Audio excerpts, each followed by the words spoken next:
evening, everyone, and thanks for joining us. Welcome to a brand new episode of Elon Phoenix Weekly. I'm Tellier Lundquist. And I'm Taylor Schmitt. On today's episode, we will be breaking down the CAA preseason poll, a few young BMX racers, a look in on Elon's cross-country team, and more. But first, the game of the week. This week's game of the week was our very own football team, defeating the University of Delaware 42-7. Going in, Delaware was ranked number 15, but with a strong defensive effort, led by Cole Coleman with 16 tackles and a powerful offense driven by quarterback Davis Cheek, going 22 for 25. There was no stopping the Phoenix last Saturday. We start with the Phoenix on the ball with the 7-yard line. Redshirt freshman Joey Boffman gets a direct snap and scores his first career touchdown to put Elon up 7-0. We go to the third quarter. Elon's still up 7-0, and Cheeks throws a 47-yard bomb to Matt Foster, who puts the Phoenix up 14. And it wasn't just the offense putting up points, but the defense as well. Greg Liggs picks off Delaware's Pat Kehoe and turns it 42 yards. That was his 4th interception in 2 games, as Elon will easily run away with this one. Graduating in 2018 from Elon, Thomas Hale was once sitting right here at this desk. Now he rejoins us on the show, giving us a chance to check in with what he's been up to recently. So I currently work at MSG Networks. I'm a production assistant in the on-air promotions department. Pretty much what I do is I help out with making our commercials to promote the team, any of the advertisements that we need for sweepstakes, those count as promotions. I also do a lot of social media video editing and cutting. I'll go to media days and interview players. I get to see all the hockey games and be at the Knicks basketball games, pretty much behind the scenes, all the way from pre-production of a game until late night after the game. I'm a hard Knicks fan my whole life. I have a lot of things that mean a lot to me. EPW was honestly one of the most beneficial programs that I could have done at Elon. Hey guys, this is Trivia with Thomas. We're out at the McEwen Courtyard right now. We're going to go see what people know about Elon athletics. What notable Elon grad went on to become a wide receiver for the Baltimore Ravens? If you're going into sports and you really want to be in sports, EPW is honestly a must. One-on-one is amazing with the desk experience you get and being able to be a part of a team in the production, but EPW, you really get to take a project into your own hands week after week from start to finish. You're going out there interviewing, you're editing, you're writing your own scripts. You can even get on-camera experience, whether it be out in the field or at the desk, work with cameras, work behind the scenes. Since it's such a small crew and since it's such a big show, I mean, we're on ESPN too. It's great on your resume and you have to do really good work. This has been Trivia with Thomas. Thanks for checking us out. Thanks for joining us. This is all the time we have for this Sport Management Minute. Now back to the desk. No matter what kind of people you come across, always be yourself, put yourself out there. Don't be nervous that you're in a new industry or you're the youngest in the group or something. They brought you in because they like your ideas and they want to hear what you think. So make yourself known, make yourself memorable, and good luck out there. Thomas will be celebrating 15 months at the MSG Network later this month. Good luck, Thomas.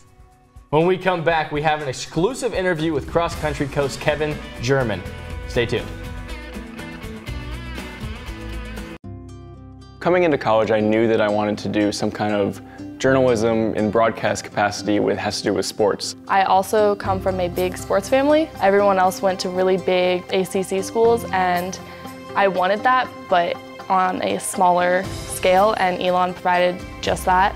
I loved their communication school. I loved how innovative it was, what they were doing here. All of the amenities they have, the studios and cameras was super appealing to me. I accepted Elon just because, I was kind of eager and just really wanted to just start getting into it.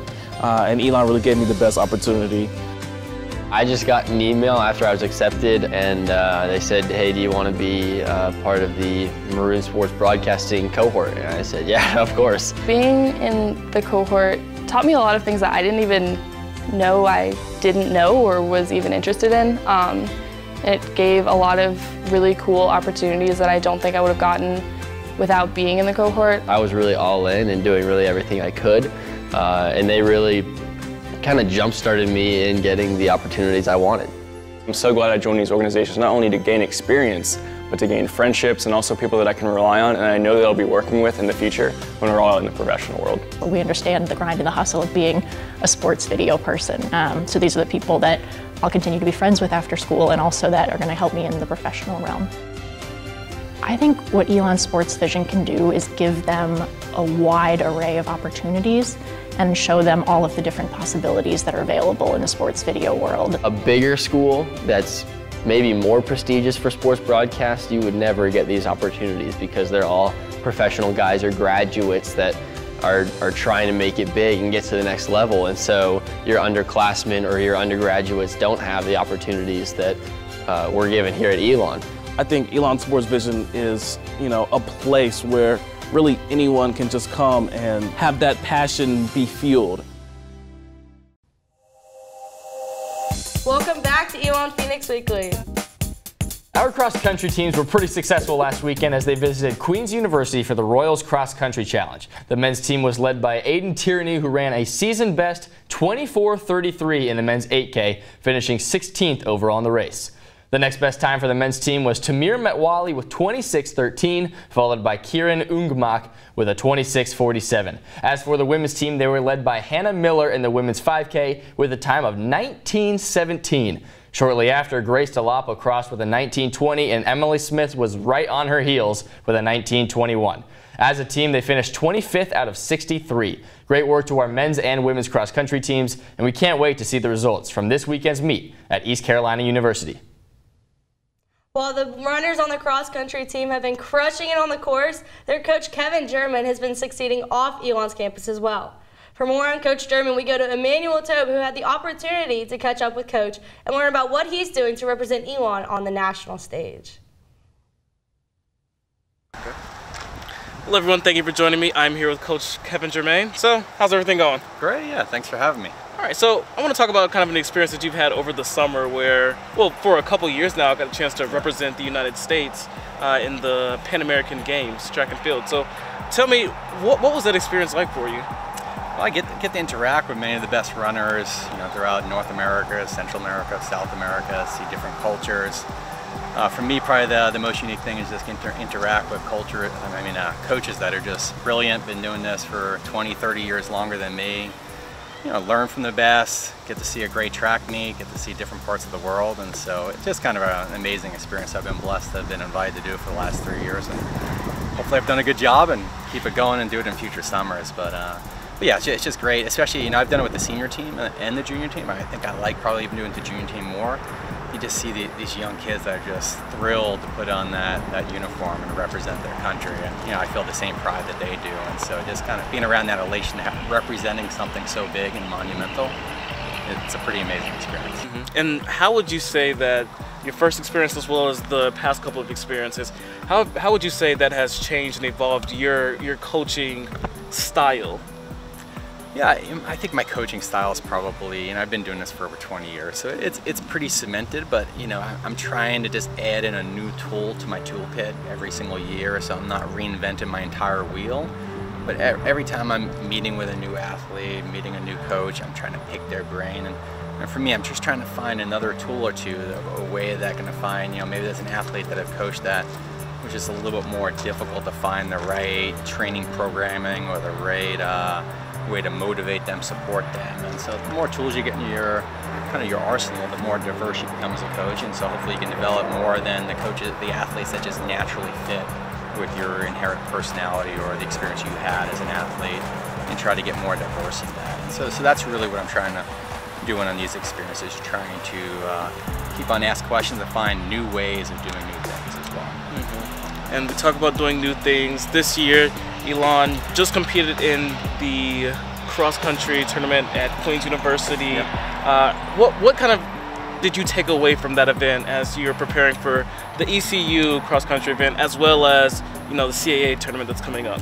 Yeah, this week it was kind of just another race practice opportunity. We didn't race our entire team this past weekend. Some of our athletes, instead of just doing another workout, wanted to go out there and compete.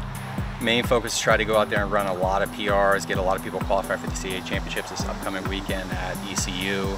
And then certainly the main event for us is to perform well as a team and individually at CAAs, and then the NCAA regionals 2 weeks later. So things are going beautifully. This past weekend, it was even tough conditions out there. We had a guy run the 3rd fastest time ever in school history. One of our girls ran a top 10 time in the 5K as well. So right now, to be honest, we're just trying to keep it rolling because things are going quite well. And as you said, you have a lot of star individual performances going on this year with school records as well as, a lot of top 10 finishes.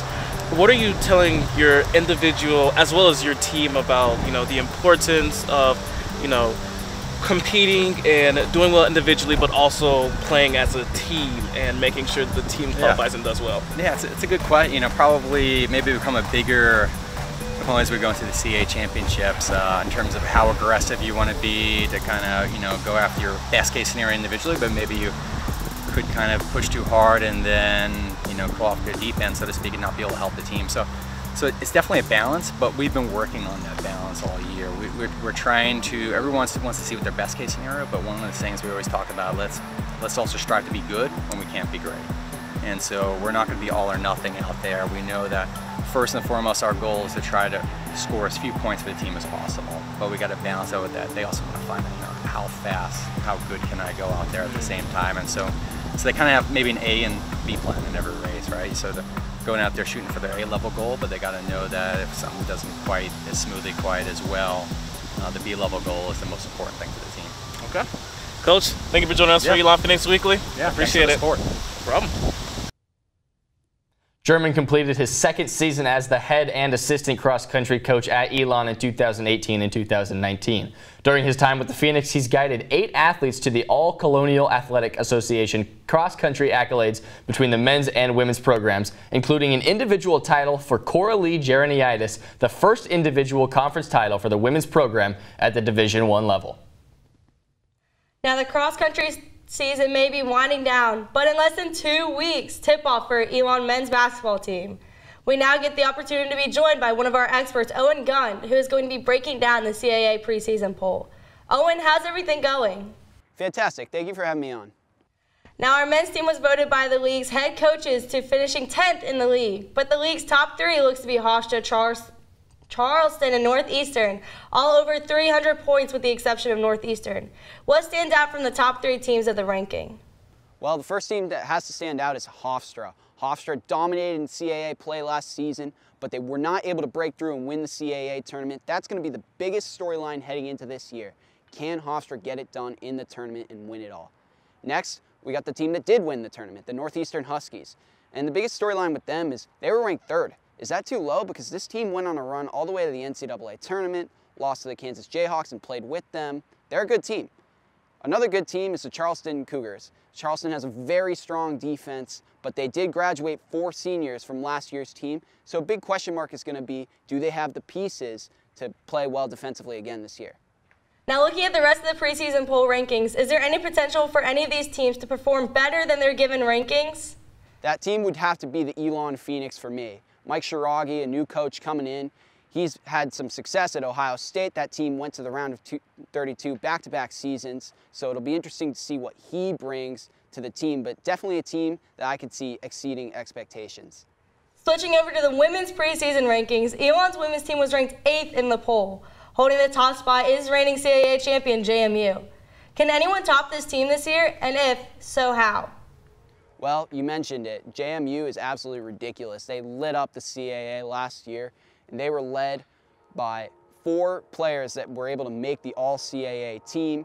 So they have a juggernaut offense. It's going to be tough to slow them down, but if anyone could do it, it's Drexel. Drexel is going to have to put up a very strong offensive output as well. They had 60.2 points per game last year. If they can go punch for punch with the JMU Dukes, then they have a chance at beating them. Well, Owen, thank you for the insight. Thanks for having me. What were you doing at 5 years old? After the break, hear about some of the craziest kids you may have ever heard about. Stick around.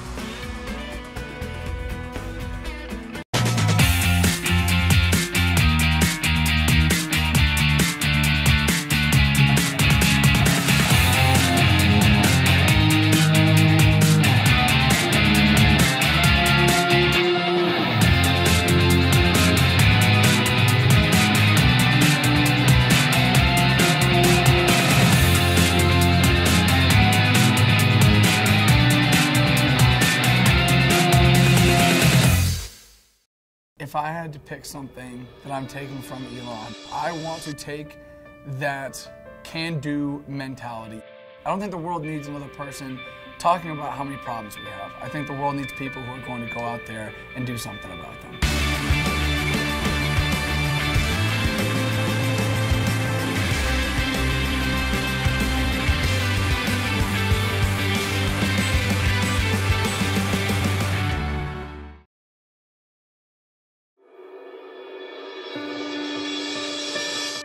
I didn't come to Elon to check a box or to fulfill requirements, to study conventionally.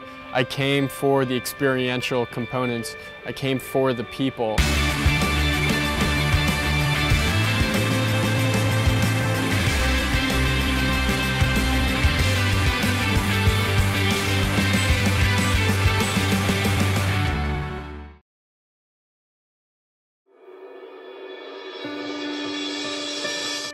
I didn't come to Elon to check a box or to fulfill requirements, to study conventionally. I came for the experiential components. I came for the people.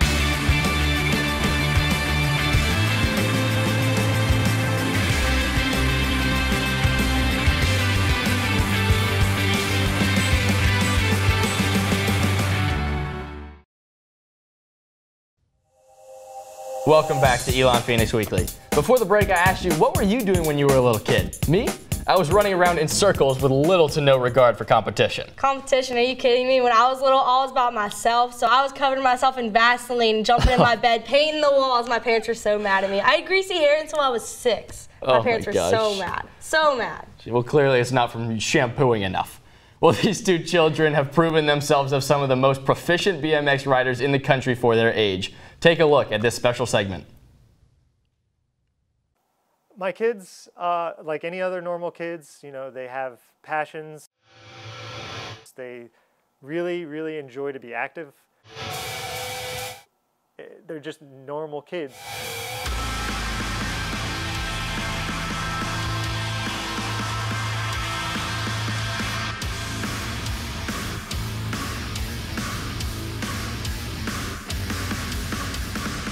So my daughter started biking competitively at 3.5. She would routinely be in the same gate, in the same competition with her brother, who was 2 years older. And so that was very humbling for her. We took a lot of last places. And then one day it just sort of clicked. And you could see her, she was getting close. And so about a year and a half ago, we went to a race and she stood up on her own at the gate. So there's this metal gate, you stand up there, and to get a good start, you really have to stand. So she would sit, and you knew coming out, these boys are going to get out in front of her. On her own, she stood up, and it was just like this moment. You're like, oh my goodness, she's going to pull this off. Not only did she stand up, she beat the boy. So she lost the first round of that race. That was in South Carolina as well. She won the next 2 rounds to win it, and that was probably her second win ever. And she couldn't have been more thrilled. And it was one of those things where she didn't do it because I asked, because I didn't ask her. And she stood up. And she's been winning ever since. So it was all her doing. A lot of these races, they'll end in tears. You know, a lot of kids, you know, are disappointed. Most of them have won awards before. Everyone that we go and see at these national events, they're winners. So like you have very competitive kids, and oftentimes they end up crying. And I tell her all the time, I'm like, you know what? You're going against these boys. They're fast, but you're fast too. Make them cry. My son, he's the one who got us started here. It's a little bit, you know, it's a little bit difficult more as a male, especially because he's a few years older, because there's so many competitors out there. We race, both my son and daughter, on national and regional events, so we'll race kids from Florida, you know, Kentucky, Pennsylvania, regularly. We know these kids by name. I can say, you know, their first name, and Jackson knows exactly who I'm talking about. You know, we know these kids probably better than he does some of his classmates. And, you know, they're good. Some of them have coaches, some of them have, you know, trainers. You know, we bike because we enjoy biking. We get better by just biking, not like working out to bike. And so it took him a long time. We used to watch a lot of other people win, but it's just really made his victories more rewarding to see him work for him, to go up every notch, maybe not win, but get closer and get closer. So now when we do well, you know, we really put in the effort. It's never come easy for him. And so it's been fun to go out there and kick some butt sometimes. Go, guys. Congratulations, Gil Sanchez. I never thought that we would travel as much as we have. You know, it used to be just Friday nights. We'd go to Burlington. It's 10 minutes down the road. You hit the track, and that would be your one race. But then once you start winning a few races, you want to start traveling. Rock Hill, South Carolina is 2 hours and about 15 minutes away. That's like a local trip for us. We're down there all the time. We've been to Kentucky more times than I want to probably say. It seems like we're driving there pretty regularly. We've been to Florida to race. My son and daughter have both been out to basically the Super Bowl of BMX, which is Grands held over Thanksgiving, and that's in Tulsa, Oklahoma. Over the summer we did an international event where we raced in Belgium, and that was wonderful. That was a kind of a special opportunity. We had to qualify for that, and so we spent a week out there racing some of the best European riders you could see. Belgium was great because it's so biker friendly, and you know, it was an opportunity for us to bond with all the other American riders. So usually it's head to head. We're going against them. You know, we know all these kids' names. We know who the really fast ones are. And, you know, it's really competitive against them. Here, it was the U.S. against the world. So like being in the the red, white, and blue, seeing my daughter in that represent the U.S. and as a 6-year-old, that was a lot of fun. You know, did we have the success that we had hoped for out there? We just missed it. My daughter missed out transferring by a single point. Those are the breaks, you know. But it was, you know, once in my life I can say that I spent a day in Belgium watching my kids race all day with people across the world there. And you know, it was a day I wouldn't trade for the world, because it was this experience that you can't replicate. It doesn't happen every day. It only happens, you know, maybe once a year, and we qualified for it. So it was memories I hope the kids will enjoy for the rest of their lives. I know I will. I played baseball growing up. I loved baseball. I know my son doesn't enjoy it. Because baseball, all you do is hit a ball and run, and it's boring. And sometimes you're in the backfield and you just stand like until somebody finally hits the ball. And what really turned us off to baseball is that, you know, we had baseball and biking at the same day. And so we were dropping off my daughter to bike, and we were taking my son to baseball. And so we would go to the track. And, you know, he's a good kid. He likes to please. So he wouldn't say he wanted to stay. But as I was driving away multiple times, he'd have like tears in his eyes. He's like, I would prefer to be here. And I was like, all right, this is what you want to do. Like, you don't want to make your kid do something he doesn't want to do. Buddy, why is it fun to come to the track? What's fun besides the racing? To be mean to people. To have fun with my friends and jump stuff, Emmanuel. You look at them and you'll see them from far away and you're like, wow, that kid's like a pure athlete, just a natural. And you'll walk up and the kid will be like 4 feet tall and you're like, wow, he's really a kid. Like, you'll see him, he'll be disappointed he didn't get like a slushie after the race because he's like a 7 or 8 year old kid. You know, it's funny how you can give these kids personalities when you see them on the track. You know, oh, that's the competitive one or the aggressive one. And then you see them and they're just, you know, the kid who wants to climb the jungle gym and like hang upside down, or, you know, most of them end up having, you know, a tablet in their hand at some point, and just like goofing off with the neighborhood kids on the other teams. They're just normal kids who just have this amazing skill on a bike. My son's faster than me on a bike. I can't keep up with him, and it's, you know, it's one of those things where I'm like, I can't even really tell him what to do anymore because he knows it better than I do.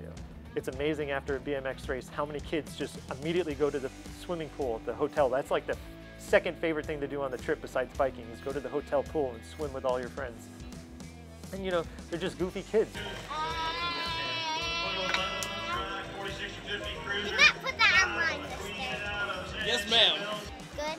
Got second place. Nice. How did you get second? I was coming over on this side. I kept on pushing Jace until he kept on getting me. Did you have fun? Yeah. Points. 3, 2, 1, victory there. He'll race 3 times regardless. So, a couple of recruits here. If you missed anything or want to watch it again, check out Elon Phoenix Weekly on youtube.com/Elon Phoenix Weekly, and head to elonphoenix.com for more information on all of Elon's athletics. On behalf of Taylor Schmitt, our producers, and our entire crew, I'm Tellier Lundquist, and go Phoenix.